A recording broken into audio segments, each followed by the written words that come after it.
భాషకందని భావాలతో మదికి అందని మాధుర్యములతో అంతులేని ఆవేదనైనా నీ నామమే నీ స్తుతింతును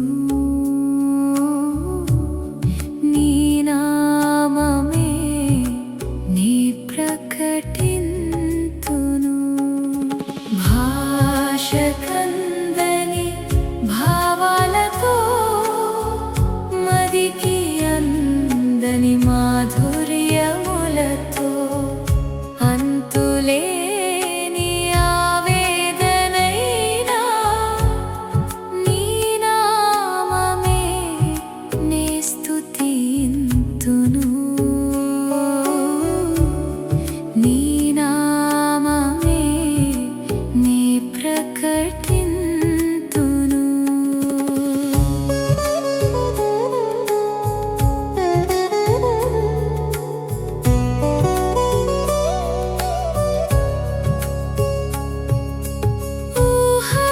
ఊహలకందని లోకములో దృశ్య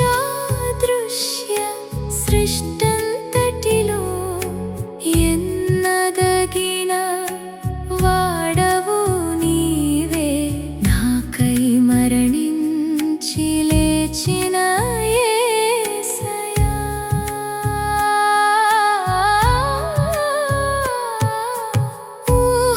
ఊహలకందని లోకములో దృశ్య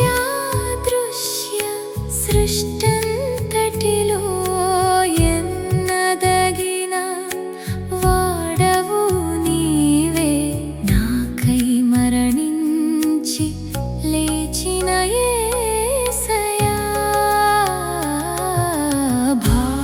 భాషకందని భావాలతో మదికి అందని మాధుర్యములతో అంతులేని ఆవేదనైనా నీ నామమే నే స్తుతింతును నీ నామమే నే ప్రకటింతును. ఒక మొదటి యెహోవాను స్తుతించుడి, ఆకాశవాసులారా యెహోవాను స్తుతించుడి, ఉన్నత స్థలంలో నివాసులారా ఆయనను స్తుతించుడి, ఆయన దూతలారా మీరందరూ ఆయనను స్తుతించుడి, ఆయన సైన్యములారా మీరందరూ ఆయనను స్తుతించుడి, సూర్య చంద్రులారా ఆయనను స్తుతించుడి, కాంతి గల నక్షత్రములారా మీరందరూ ఆయనను స్తుతించుడి, పరమాకాశములారా ఆకాశము పైన జలములారా ఆయనను స్తుతించుడి. యెహోవా ఆజ్ఞ ఇయ్యగల పుట్టాను అది యెహోవా నామమును స్తుతించునుగా. స్తుతులకు స్తుతించాల్సిద్దాం. ప్రేమ కలిగిన మా ప్రియ పరలోకపు తండ్రి, మరొకసారి మీ పాదశాలకు వచ్చి మాకు ఇచ్చిన శ్రేష్టమైన సమయంలో తీసుకుని చదువుబడిన మార్గంలో వచ్చి మేము ఈ ముఖ్యమైన రీతిలో ఆరాధన చేస్తూ ఆయన మీ ఎడల భయము భక్తి కలిగి ఆరాధన చేయగలుగుతాము. యథార్థమైన సత్యంతో తెలియజేస్తున్న మమ్మల్ని నడిపించమని యేసు క్రీస్తు ప్రభు గారి ఆరాధిస్తున్నాము తండ్రి. ఆమేన్. ప్రభునందు ప్రియమైన సోదర సోదరులారా, 147వ కీర్తన నుంచి మిగిలినటువంటి అధ్యాయాలు చివరి 5 అధ్యాయాలు కీర్తన గ్రంథంలో దేవుని స్తుతిస్తూ వదిలిపడ్డ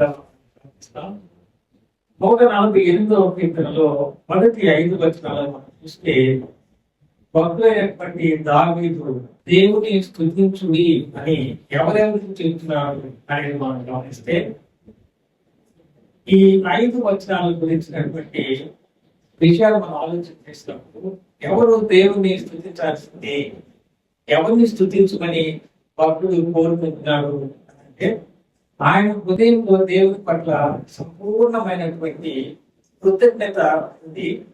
ఆయన దేవుణ్ణి స్తుతిస్తున్నాడు, కృతజ్ఞత స్తుతి తెలియజేస్తున్నాడు, ఆరాధన చేస్తున్నాడు. అదే సమయంలో యెహోవాను స్తుతించుడి, ఆకాశములారా యెహోవాను స్తుతించుడి, ఉన్నత స్థలముల నివాసులారా ఆయనను స్తుతించుడి అని అంటున్నాడు. అంటే ఆకాశములారా అన్నప్పుడు మనకు కనబడేటువంటి యూగా కనబడే ఆకాశము, ఆకాశ మహాకాశాలు, ఆ పై ఉన్నటువంటి దేవుని యొక్క సింహాసనము, ఇవన్నీ మనకు మనసులోకి వస్తాయి.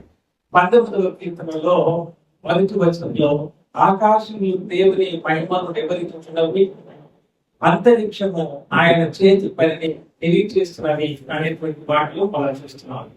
ఈ సృష్టిలో ఉన్న సమస్త సృష్టి ఎవరి ద్వారా కలిగింది అని చూస్తే సృష్టికర్త అయినటువంటి పరమ తండ్రి అయినటువంటి దేవుని ద్వారా కలిగింది. మరి ఆ తండ్రిని మర్చిపోతే ఎలాగా అని వాళ్ళందరినీ స్తుతించండి అని తెలియజేస్తున్నట్టుగా మనం గమనిస్తున్నాం. ఉన్నత స్థలంలో నివాసులారా ఆయనను స్తుతించుడి, ఆయన దూతలారా మీరందరూ ఆయనను స్తుతించుడి, ఆయన సైన్యంలారా మీరందరూ ఆయనను స్తుతించుడి అంటే దేవుని సింహాసనం మీద దేవుడు ఆశీర్వదించుగా అప్పుడున్నటువంటి నివాసులు 4 జీవులు అనేటువంటి ప్రకటన గ్రంథంలో 5వ అధ్యాయంలో 13వ వచనం 5వ వచనం నుంచి 13వ వచనం వరకు మనం చూస్తే అక్కడ ఇదే అధ్యాయంలో ఉన్నటువంటి సంగతులే రాయబడ్డాన్ని మనం చూస్తాం. అంటే పరలోకమందైనా భూలోకమందైనా భూమి క్రింద అయినా సముద్రంలోనైనా వాటిలో ఉన్నటువంటి సమస్తము అనగా సర్వమును దేవుని స్తుతిస్తూ ఉన్నాయి అనేటువంటి మాటని మనం చూస్తాం. సకల జీవరాశులు ఎక్కడ మినహాయింపు లేకుండా దేవుని స్తుతిస్తూ ఆరాధన చేస్తూ ఉన్నటువంటి విధానాన్ని మనం చూస్తున్నాం. పరలోకమందున్నటువంటి ఉన్నత స్థలంలో ఉన్నటువంటి ఆ 4 జీవులు దేవుని పరిశుద్ధమైనటువంటి సింహాసనం చుట్టూ దేవునికి సేవకులుగా ఉన్నటువంటి శరాపులు, ఎరుపులు, దేవదూతల గణము వీటన్నిటిని గురించి దేవుని యొక్క వాక్యంలో ఆయన సేవకులుగా వివరించబడడం, వారందరినీ స్తుతించండి అని తెలియజేస్తూ భక్తుని యొక్క మనసులో ఉన్న కోరికని మనం ఇక్కడ టచ్ చేయాలి. భక్తుడు తను స్తుతిస్తూ మీరు కూడా ఆయనని స్తుతించండి అని. మనమైతే ఆయన పోలికలో ఆయన స్వరూపంలో మనం చేయబడి సముద్రం కింద ఉన్నటువంటి జలచరాలను కూడా దేవుణ్ణి స్తుతిస్తున్నాడని మన ప్రకటనలో నెరవేర్పు మనం చూస్తాము. అలాంటప్పుడు ఆయన స్వరూపము, ఆయన పోలికలో, ఆయన చేతులతో చేయబడినటువంటి మనము ఈ ఆత్మవారం నేను ఆరాధనకు సిద్ధంగా లేదు అని ప్రభు శరీరానికి, ప్రభు రక్తానికి సాదృశ్యంగా అవి మనం స్వీకరించడం లేదంటే నెట్టేస్తున్నామని దాని భావం అంతే కదా. అవి మనం తీసుకోవటం లేదు, ఆయన జ్ఞాపకం చేసుకోవడం లేదు అంటే మన వీపు ఆయన చూపిస్తున్నాం అంతే కదా. నాకు ఈ ఆలోచన చేసినప్పుడు సర్వ సృష్టి సర్వము ఆయన్ని స్తుతించును దాకా అంటే మనకు కంటికి కనబడినటువంటి సకల ప్రాణులు అన్నీ కూడా ఆయన్ని స్తుతిస్తూ ఉంటే ఆయన రూపంలో ఉన్నటువంటి మనం స్తుతించకపోతే, నేను తెలుగులో చెప్పను కానీ చాలా షేమ్ అనిపించట్లే అంటే ఎందుకు ఇంత ఘోరంగా చెప్తున్నాం? హృదయంలో మంట కలగాలి. నన్ను తన చేతులు చేశాడు, ఆకులో ఉన్నప్పుడు బయటకు తీసి తన రక్తం దాచాడు నా కోసం అని. ఇక్కడ తగులుతుంది, ఇక్కడ దెబ్బతగులుతుంది, ఇక్కడ దిగుబడి లోపలికి అదేమన్నా అక్కడ యాక్ట్ చేసినప్పుడు మొన్న తిరిగి చిన్నగా పైన పెట్టి వీడియో తీసారా? ఎక్కడ పడితే అక్కడ, ఎట్లా పడితే అట్లా కొట్టారు కదా, ఈడ్చారు కదా, ఆయన గాయాలు అయినాయి కదా, అందులో నుంచి బాధ అనుభవించాడు కదా, ఇనుము నన్ను బాధిస్తున్నాడు కదా, ఎముకల స్థానం తక్కువ అన్నాడు కదా, నాలుగు దవడను అంటుకుంటుంది అన్నాడు కదా, దప్పికవుతుంది అన్నాడు కదా, చేతులు కాళ్ళు రావట్లేదు కదా సర్దుకోవడానికి. అంతగా బాధపడి అంతగా మన కొలికే బలింది ఆయన మన కోసం, మన పాప శిక్ష కోసం పరిశుద్ధి దెబ్బలు గురించి ఆయన రూపంలో మనల్ని సృష్టిస్తే ఇక్కడేమో ఉన్నత స్థలంలో ఉన్నటువంటి నివాసులారా, ఆకాశం ఉన్నటువంటి వాళ్ళారా, చూడండి ఇక్కడ ఆయన దూతలారా మీరు అందరూ ఆయనను స్తుతించండి, ఆయన సైన్యములారా మీరు అందరూ ఆయనను స్తుతించండి, సూర్యచంద్రులారా ఆయనను స్తుతించండి, కాంతి గల నక్షత్రములారా మీరు అందరూ ఆయనను స్తుతించండి. చూడండి, దేవుడు ఏర్పాటు చేసినటువంటి సూర్యచంద్రులు వీళ్ళందరినీ కూడా ఆయన వీటన్నిటిని కూడా కేవలం ఒక నోటి మాటతో కదా సృష్టించాడు. ఇంత వెలుగుని సూర్యుడు మనకు పగలగొనిస్తున్నాడు కదా, రాత్రి కూడా చంద్రుడు చల్లటి వెలుతునిస్తున్నాడు కదా. నక్షత్రాల గురించి రాస్తూ కాంతి గల నక్షత్రములంటే ఆ మిల్కీ వే, సూర్య చంద్ర నక్షత్ర సూర్య చంద్ర అంటే చంద్రుని కంటే ఎన్నో రెట్టింపు వెలుగును తెలియచేసేటువంటి కాంతి గల నక్షత్రము.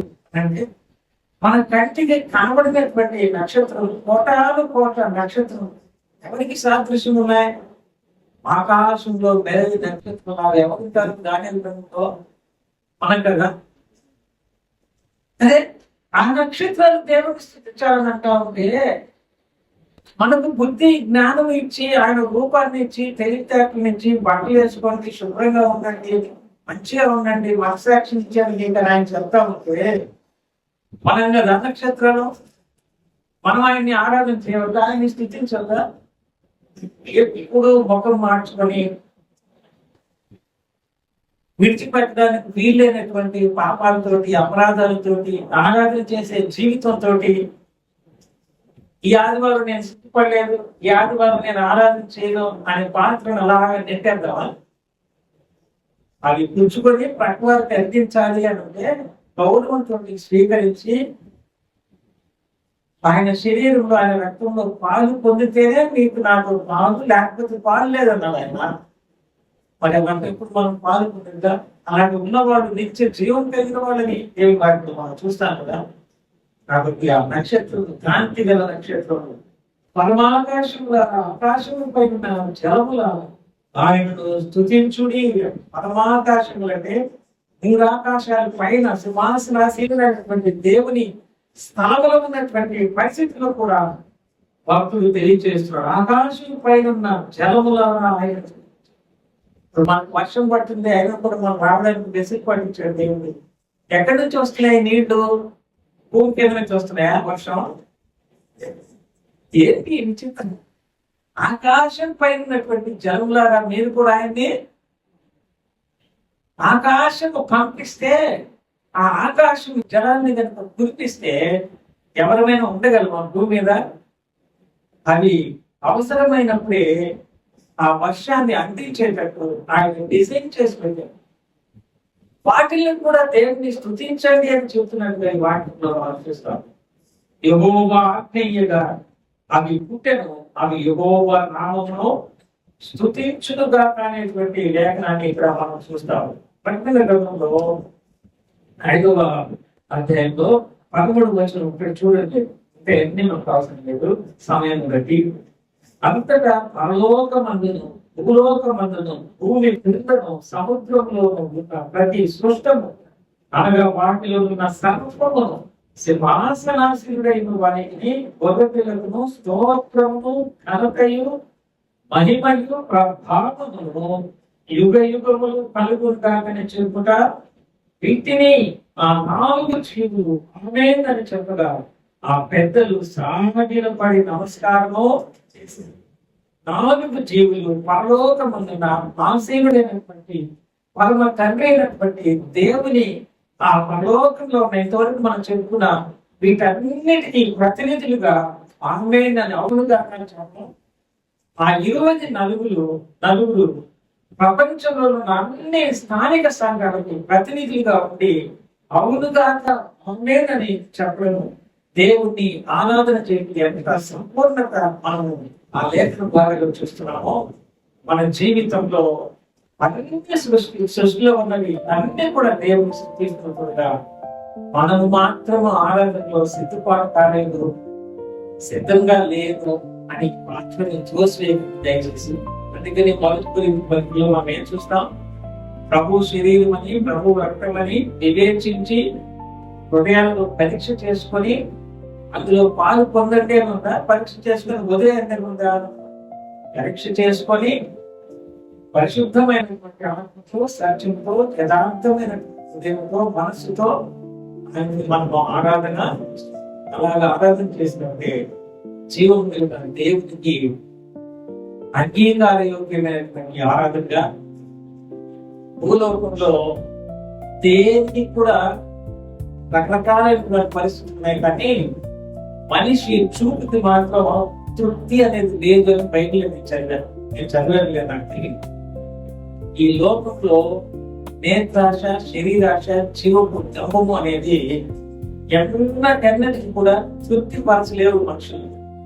వాటి నుంచి బయటికి మనం కనిపించి ఆయన బిడ్డలుగా చేసి పాపాలను ఆయన మన కొద్ది ఏడవబడిన దేహం, కొట్టబడిన దేహం, రక్తము కారినటువంటి ఆ రక్తములో నుంచి మనం పవిత్రపరిచి రక్షించాడు. కాబట్టి ఆయన పరిశుద్ధమైనటువంటి నామాన్ని జ్ఞాపకం చేసుకుంటూ ఆయన పొందినటువంటి శ్రమలకి కృతజ్ఞత కలిగిన హృదయాలతో నిజమే ప్రభు ఇవన్నీ మిమ్మల్ని ఆరాధన చేసుకుంటే నేను మాత్రం సరిగ్గా మిమ్మల్ని జ్ఞాపకం చేసుకోవట్లేదు, ఆరాధన చేయలేదు, నేను జ్ఞాపకం చేసుకుంటున్నాను, నేను పూర్వకంగా మనసారా ఆరాధన చేస్తున్నానని మన హృదయాల్లో ప్రభుని ఆరాధన చేయాల్సిన వాళ్ళు. అలాగే ఆరాధన చేయడానికి ప్రభు మనల్ని నడిపించారు. భాష కందని భావాలతో మదికి అందని మాధుర్యములతో అంతులేని ఆవేదనైనా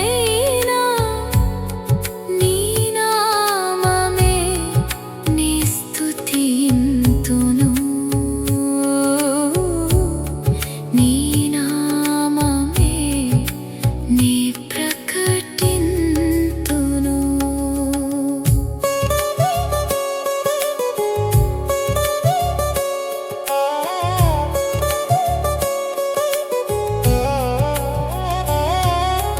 కలలో ఇలలో నా కల్పనలో, శృతిలో గతిలో ఎదలో ఎలలో నాలో నీవై నీలో నేనై నిన్ను భజింపను పిలిచిన యేసయ్యా.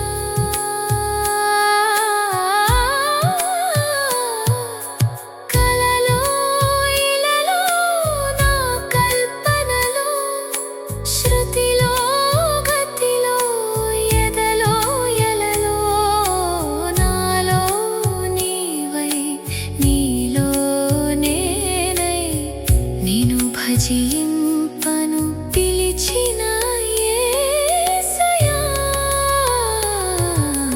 భాష కందని భావాలతో మదికి అందని మాధుర్యములతో అంతులే